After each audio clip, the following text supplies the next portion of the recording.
Hello दोस्तों, मैं अली खान और आप सब लोगों का मेरे channel business ideas by businessman में बहुत बहुत स्वागत है। दोस्तों, आज मैं आप लोगों के लिए कुछ पॉइंट्स ऐसे लेके आया हूँ जिसकी वजह से अगर आपकी सेल डाउन हो रही होगी, उन पॉइंट्स पे आप गौर करेंगे तो आपकी सेल डाउन नहीं होगी। अगर आपके पास कस्टमर कम आ रहे होंगे, उन पॉइंट्स पे गौर करके दोस्तों आप अपने कस्टमर की गिनती में इजाफा कर सकते हैं। अगर आपका बिजनेस घाटे में जा रहा है तो आप उन पॉइंट्स पे गौर करके आप अपने बिजनेस को घाटे में जाने से बचा सकते हैं। दोस्तों, अगर आपकी शॉप इस टाइप की है कि कस्टमर अंदर आकर अपनी मन मर्जी मुताबिक जो सामान जहाँ से चाहे वहाँ से उठा के कलेक्ट कर सके और काउंटर पे आके पेमेंट कर सके, तो इस टाइप की शॉप में चोरी के चांसेस ज़्यादा होते हैं।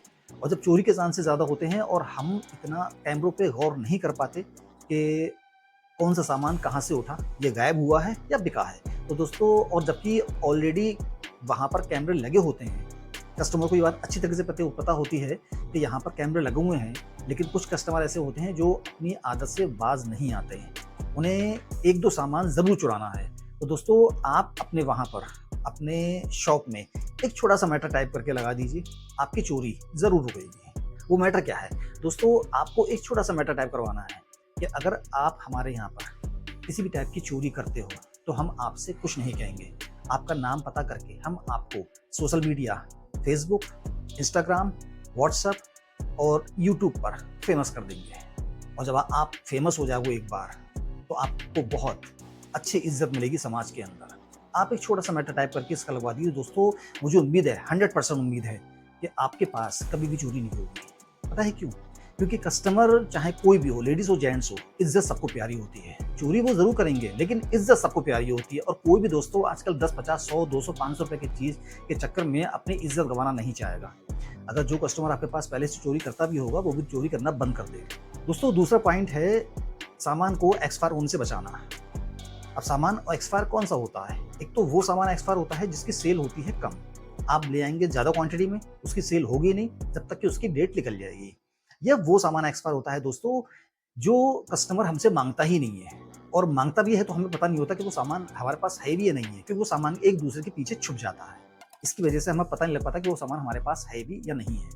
अब अगर दोस्तों आपके पास सामान फ्रंट पे लगा हुआ है और उसके बावजूद एक्सपायर हो रहा है, तो या तो आप अपनी क्वांटिटी कम करिए, उस सामान को लाने की क्वांटिटी कम कर दीजिए, या फिर वो सामान जो ज्यादा एक्सपायर हो रहा हो कि एक साल के अंदर अंदर सिर्फ 2 या 4 पीस बिक रहे हो, तो उस सामान को लाना ही बंद कर दीजिए। सबसे बेहतर एक बार या 2 बार उसका कस्टमर साल के अंदर अगर लौटता है तो हमें कोई फर्क नहीं पड़ता। किसी भी शॉपकीपर को कोई फर्क नहीं पड़ता कि साल के अंदर 1 या 2 बार उस सामान का कस्टमर लौटता है, कम से कम एक्सपायर होने से बचेगा। अगला पॉइंट है दोस्तों, कस्टमर जब हमारे पास इस टाइप की शॉप होती है हमारी कि कस्टमर हमारे पास आते हैं, घूम फिर कर आइटम लेते हैं, तो ऐसे में कस्टमर ज़्यादा सामान खराब करते हैं। खराब वो जानबूझ के नहीं करते, लेकिन वो कुछ उनकी हरकतें ऐसी होती हैं कि वो लगता है ऐसा ही है कि वो जानबूझ के खराब कर रहे हैं। जैसे किसी भी चीज़ को ओपन करके देखना, लगाना, टेस्ट करना। इसमें सबसे ज़्यादा खराब होते हैं दोस्तों ड्यू और अत्र। ड्यू और अत्र को दोस्तों वो लोग स्प्रे करके देखते हैं, लगा के देखते हैं। अब अगर उन्हें कोई स्प्रे या ड्यू को पसंद भी आ गया, अत्र को पसंद भी आ गया, तो फिर वो उस चीज़ को नहीं लेंगे, फिर वो कहेंगे हमें नया पीस दो। तो ऐसे में दोस्तों आप एक काम कर सकते हैं कि आप सैंपल रखना शुरू कर दें। आप ड्यू, अत्र या परफ्यूम्स के सैंपल रखना शुरू कर दें, या फिर आप उन चीज़ को अपने आसपास रखें, अपने काउंटर के आसपास रखें, अपने पास में रखें, जिससे कि आपकी नज़रों के सामने वो रहें, जहाँ पर कस्टमर ज़्यादा स्प्रे करके उस आइटम को ख़राब ना कर पाए। अगला पॉइंट है दोस्तों, कुछ सामान हमारे पास होता भी है, उसके बावजूद हम मना कर देते हैं कि ये सामान हमारे पास नहीं है। एक्चुअली होता क्या है दोस्तों, हमारे पास जब हम शॉप ओपन करते हैं या हमारी शॉप लगातार चलने लगती है, उस शॉप को चलते हुए टाइम हो जाता है, तो हमारे पास माल ज़्यादा हो जाता है, माल की क्वांटिटी ज़्यादा हो जाती है। तो माल की क्वांटिटी ज़्यादा होने के बाद कभी-कभी ऐसा होता है कि कोई आइटम किसी सामान के पीछे छुप जाता है, और हमारे पास सामान होते हुए भी हमें पता नहीं होता कि हमारे पास ये सामान अवेलेबल है, और हम उस सामान के लिए मना कर देते हैं कस्टमर से कि हमारे पास ये सामान नहीं है। तो कभी-कभी ऐसा होता है कि कुछ एक रीज़न ये भी होता है कि हमारे पास सामान होते हुए हम मना कर देते कस्टमर से, तो हमारी सेल जो है इस वजह से डाउन भी हो जाती है, क्योंकि हम नज़र ही नहीं रख पाते कि हमारे पास कौन-कौन सा सामान अवेलेबल है, कौन सा नहीं है, और हम कुछ कस्टमर्स को अपने पास होते हुए भी सामान को मना कर देते हैं। अगला पॉइंट है दोस्तों, सबसे मेन पॉइंट्स, कि हमारे पास जो आने वाले जितने भी व्यक्ति हैं, चाहे लेडीज़ हो, जेंट्स हो, बच्चा हो, बड़े हो, बुजुर्ग हो, हम उन्हें उधार कितना दें। कौन से ऐसे व्यक्ति है जिसे हम उधार दें? दोस्तों, जो आपके ज़्यादा ताल्लुकात हों, जिन व्यक्तियों से आपके ज़्यादा ताल्लुकात हों, जो आपके पर्सनल जानने वाले हों, जो आपके ख़ास हों, जिन्हें लगता हो आपको कि आप इन्हें उधार दे सकते हैं, सिर्फ उन्हें ही उधार दें, बाकी आप किसी को उधार ना दें। अगर एक बार आप किसी भी कस्टमर से मना कर दोगे भैया मैं आपको उधार नहीं दूंगा या मैं उधार नहीं देता हूँ या उधार देने से मेरा बजट गड़बड़ा जाता है, तो वो दोबारा आपसे उधार नहीं मांगेगा, क्योंकि उसे पता होगा कि यार उधार देगा ही नहीं, मुझे मांगना क्या। एक बार कहोगे इसका मतलब ये होगा कि साफ कहना तो सुखी रहना, टेंशन खत्म हो जाएगी। आपको उधार वो बंदा आपसे मांगेगा ही नहीं जो आपको लगता हो कि ये उधार नहीं देगा।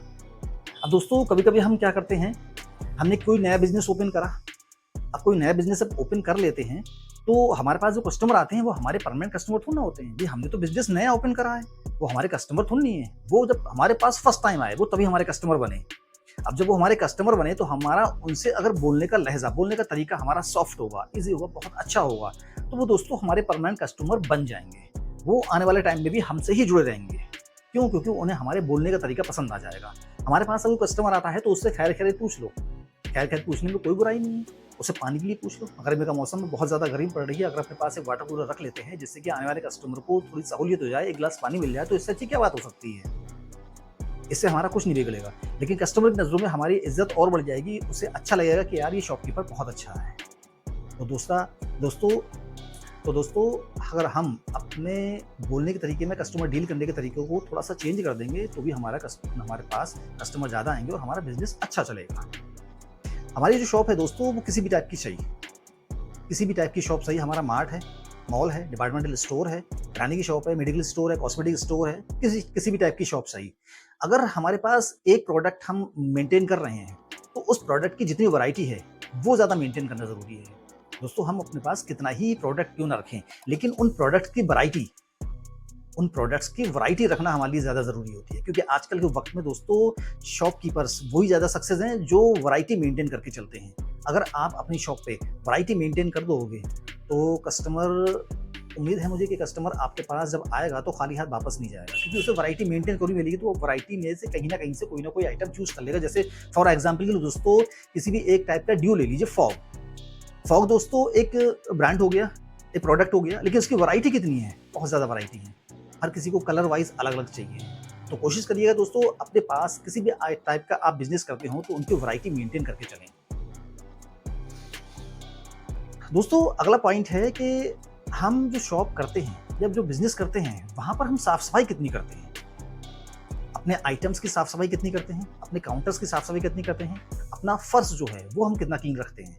दोस्तों फर्श क्लीन रखना, काउंटर की साफ सफाई रखना और सामान की साफ सफाई रखना, ये एक बात का बहुत बड़ा इंप्रेशन पड़ता है कस्टमर के प्रति कि कस्टमर जब देखता है कि यार यहाँ पर साफ सफाई बहुत है, सामान अच्छा है, अच्छा सामान मिलेगा, वैरायटी वाला सामान मिलेगा, तो उसकी नज़रों में दोस्तों हम शॉपकीपर्स की, ऐसे शॉपकीपर्स की जो अपनी शॉप को क्लीन रखते हैं, एकदम नीट एंड क्लीन रखते हैं, उनकी अहमियत अलग होती है।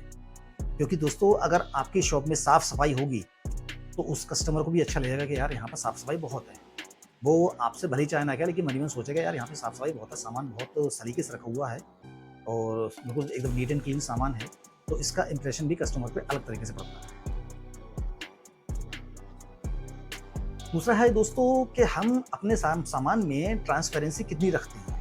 ट्रांसपेरेंसी का मतलब है दोस्तों कि अगर हमारे पास इस टाइप की शॉप है जैसे कि हमारा मार्ट है, अब हम मार्ट में क्या करते हैं कि अगर हमें ट्रांसपेरेंसी रखनी है तो दोस्तों हमें शैम्पू जितने भी हैं वो एक लाइन से लगाने चाहिए, ऑयल जितने भी हैं वो एक लाइन से लगाने चाहिए, कंडीशनर जितने भी हैं वो सब एक लाइन में लगाने चाहिए। ऐसा कभी नहीं करना चाहिए कि कंडीशनर के पीछे शैम्पू लगा दिए या शैम्पू के पीछे कंडीशनर लगा दिया या ऑयल के पीछे कंडीशनर लगा दिए या नहाने के साबुन के साथ हमने कपड़े धोने के साबुन लगा दिए।